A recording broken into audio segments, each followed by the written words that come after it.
Hi, everybody, and welcome to our very first podcast, which is called, surprisingly, The Age Gap.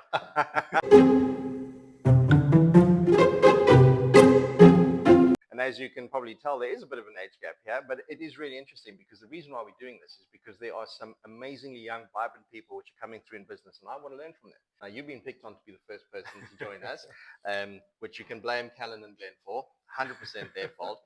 But also, we've been meeting now regularly. We've had a few chats, in rooms and things.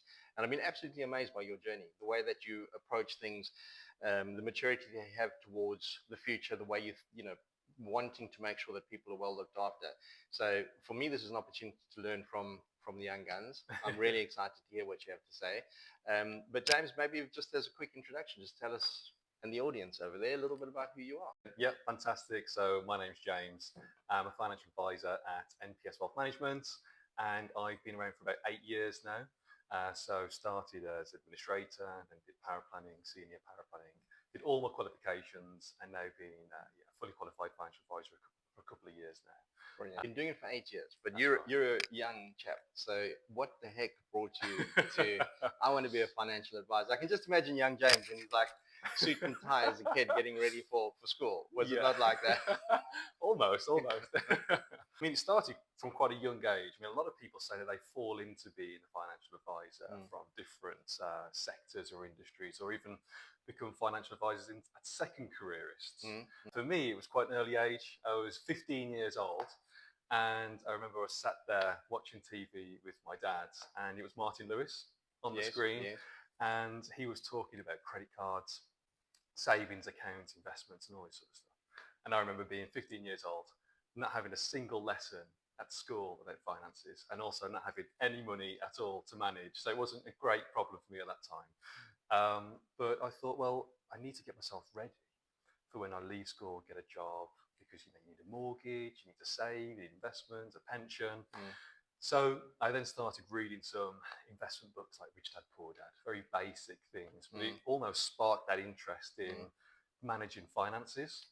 And so I thought to myself, if I enjoy reading about it and learning about personal finances, then what a job it will be if I can help other people fulfill their financial dreams. Wow. So then I was about 17, and I managed to sit down with somebody at St James's Place, and he was the academy head at that time, quite a close family friend as well, a really nice guy called Andy Payne. And he then sent out my CV to a few St James's Place partners, and Nick Gillespie picked up the phone and said, let's have a chat. And then came to this very building, actually sat on that sofa just there about 8 years ago, had a chat with Nick, and he sort of learned a little bit about me. I said, look, I want to be a financial advisor. I was only just turned 18 at that point when I actually sat down with him.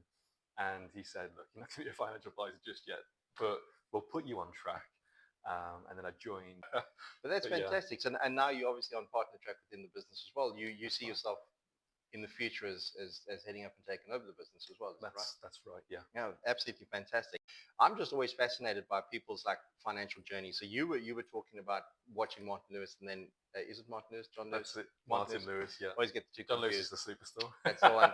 So you're watching him. You got inspired by the thing that he was talking about. Did you talk about those types of financial decisions? Because you mentioned nothing at school, no sort of schooling or education around that future. Was it something you spoke about at home? Was it something your parents spoke to you about? Yeah, I guess, from a very young age, you sort of learn from your parents, don't you? Mum and dad are very hardworking, and dad's quite good with his finances. Hence probably watching Martin Lewis on the TV, and I always sat there with him as well, making sure that I was sat there watching as well to learn.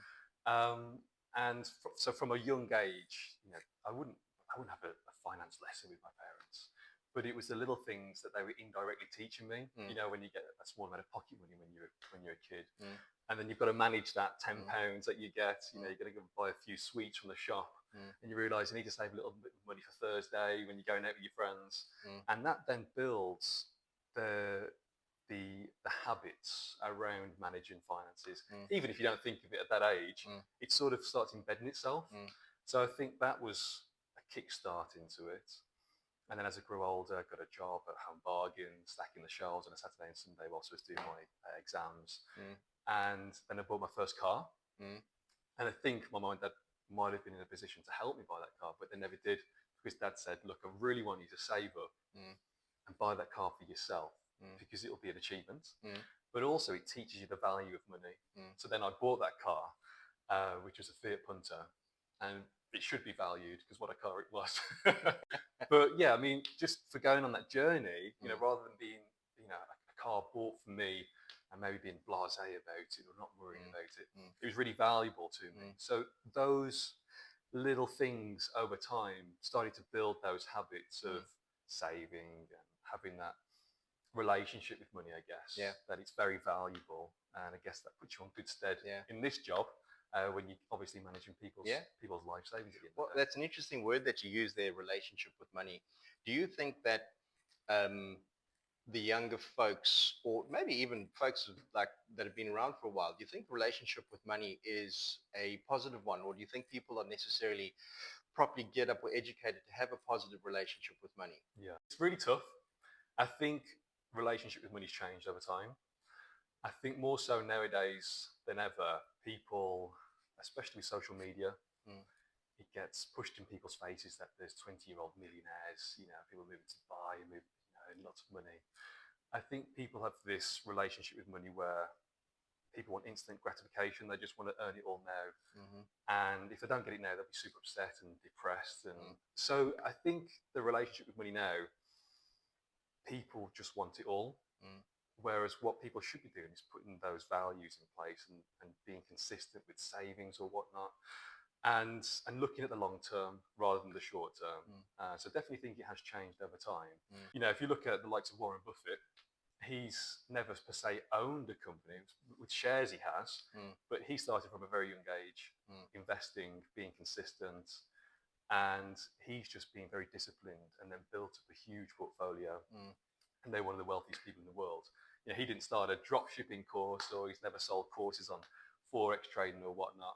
And I think that's where people can really learn from people like him and not become distracted, where they see quick money quite easily, which is what today's society looks at quite a lot, where people should actually go, look, this is how much I'm earning, or where I want to be in 5, 10 years, 50 years maybe, and start just making those little habits and those small increments, because over the long term they can make a massive and drastic change to your life. There's so many words that you've thrown out there which are, I suppose, fairly small words, but really massively impactful and meaningful. Things like values that you've mentioned there, things like consistency.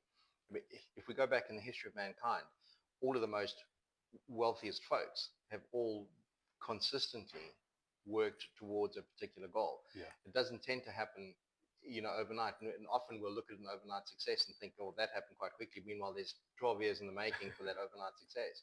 So when you talk about consistency, because I absolutely think consistency is key to any success. You've got to be able to continually be able to do the best that you can do over an extended period of time, and that's where your success comes from.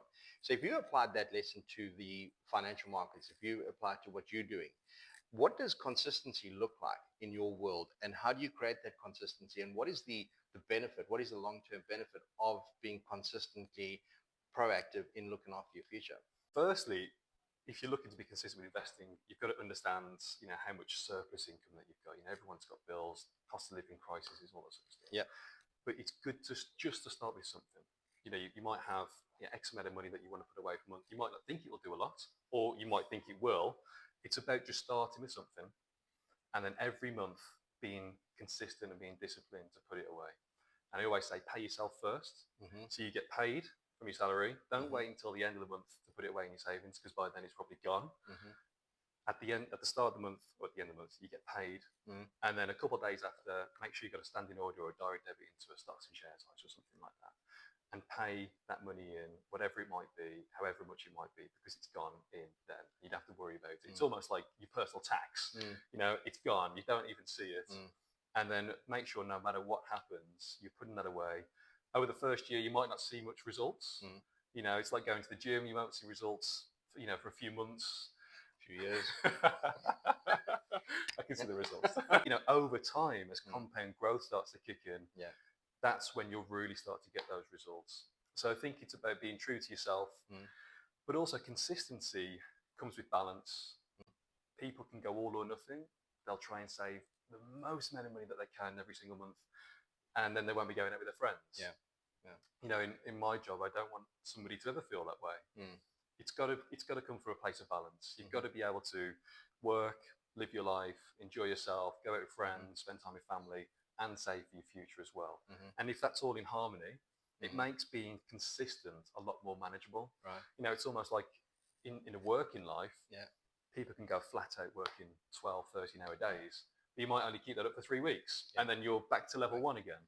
But if you've got that nice balance, then you can keep consistent for quite a long time and keep that burning. In our business, you know, it's been running for just shy of 20 years now. People might have started with not much, and now they've got very considerable size portfolios because you can then see the compound growth and how much they've invested compared to how much that they've got. It's incredible, the difference. But that interesting idea that your personal tax idea, putting that money aside for yourself, taxing yourself personally to make sure that your long term is looked after. So I remember the first business I started, I think I was about 27, and I was a provisional taxpayer, as they were called, so you only paid annually. Yeah. And somebody said to me, 50% of all the money you make is going to go to the tax man, and they are going to demand it on that day. You have to make sure that you've got it. So everything that I made within that year, I put 50% of it away into my mortgage and access bond, and I just kept it there because I was petrified that they were going to come along and eat all this money. And obviously, by the time I'd paid everything out, I only had to pay about 25% for the cross, and I just had this whack cash. I was like, damn, this is brilliant. But that's such a good analogy, because that putting that money aside and saying you're taxing yourself for your future it's quite an interesting way of looking at it. I quite like that concept of putting those disciplines in place now to make sure that your tomorrow looks just that much better. Yeah. And you'll know, you spoke about the sort of financial crisis, you spoke a little bit about the cost of living crisis, all of those sorts of things, those challenges that we've got at the moment.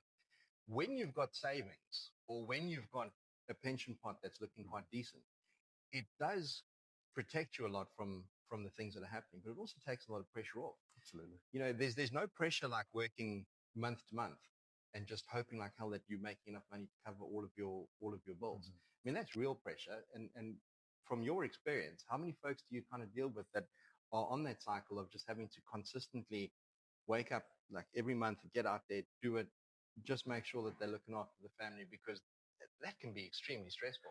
Yeah, we look after vastly different people, all different financial circumstances. We even deal with a lot of people who doctors, surgeons, who know, you know, they're putting their family through private school, and obviously with the VAT additions, a lot of them are earning and even putting in extra hours.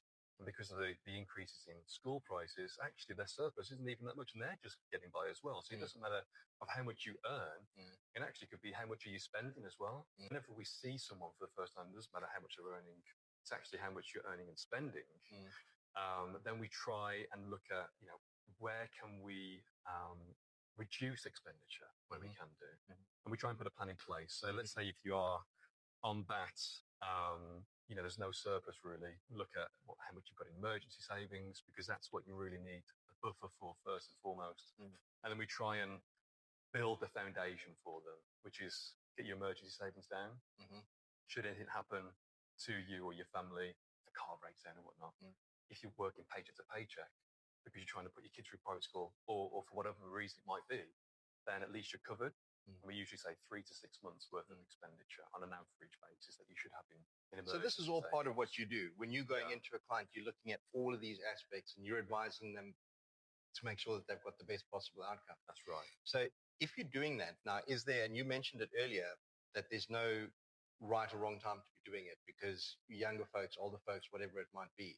But if you were dealing with folks that were sort of maybe in their sort of 30s or whatever the case would be, is there a perception that financial advisor is not for me? I'm not wealthy enough. I'm not there yet. You know, I have 100 grand or saved up before I chat to some. Is that the perception? And is that the way that you feel about it? I think there's definitely a perception there that people think they need a set amount to speak to a financial advisor. And some financial advisory practice do have a minimum or whatnot. And we try to be all inclusive. You know, we'll try and help as many people as we can, because there's definitely an advice gap, especially in the United Kingdom, where there's a lot of people, well, not enough people getting advice that they rightly deserve. So yeah, there's definitely that gap there.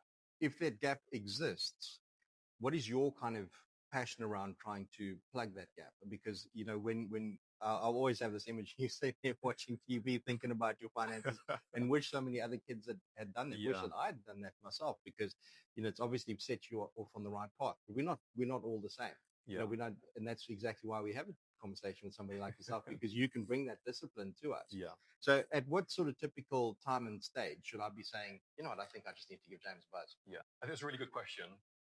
We, for the first meeting, we take the total cost of the first meeting. So we don't charge £100, £500 an hour to sit down.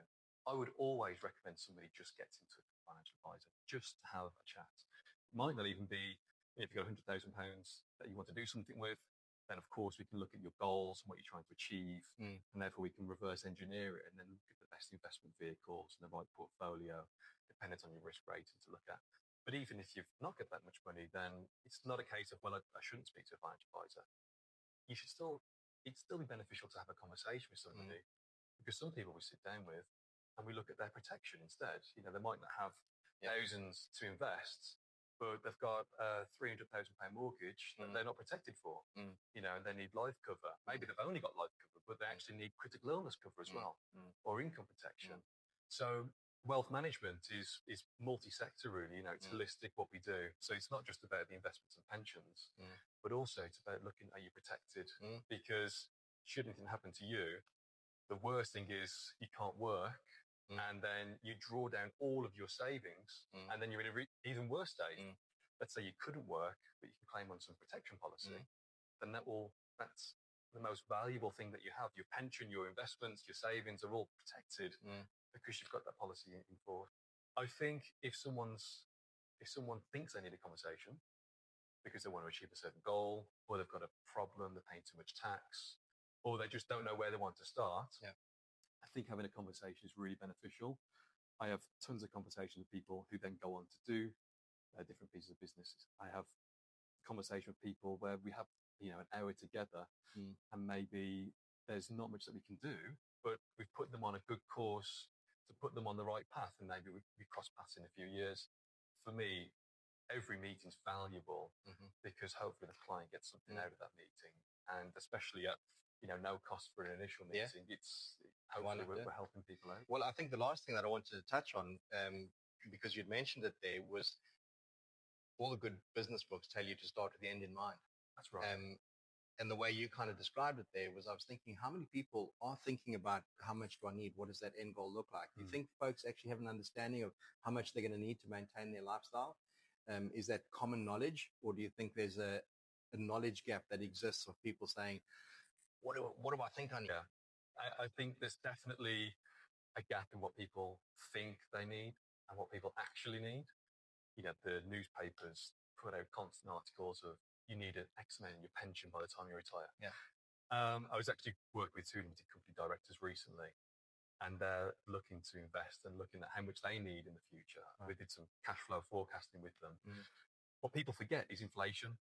So let's say people want £1 million pension pot, which is what these two directors wanted, but they're early 40s. By the time that they get to retire, that £1 million pension pot isn't going to give them £40,000, £50,000 a year. It's going to give them substantially less in real terms, because of how much inflation would have risen by that time. So I think it's great to understand you think you might need, and have a goal in mind, because that's definitely the first place to start. But understanding what you actually need, and by the time you get there, it's completely different. If a 30-year-old's having a conversation with a 60-year-old, with a 60-year-old saying, you need X amount of pension by the time you retire, that's on his timeline. But what's the 30-year-old's timeline? It's going to be completely different. So I think that's something to factor in as well, that a lot of people miss out. No, brilliant. James, and thank you so much for your time today. It's been really great chatting to you. I've learned loads, and hopefully all of you folks that have been participating will get some comments from you, no doubt, and we'll share the comments that come through. If you've got any questions, also let us know, because James will be able to pick up some of the answers to those questions as well. But I think just very importantly, some of the stuff that James was talking about, that consistency, and also having a goal in mind, starting with the end in mind, that seems to make a lot of sense to me. So if you want to have a conversation with James, get in touch with him, let him help you set that goal. And then who knows, maybe down the line, he can help you achieve that. Yeah, fantastic. James, Lovely. it's been Thank you very much absolutely for having me on. brilliant. Thank Thank you. you so much for your time. Cheers.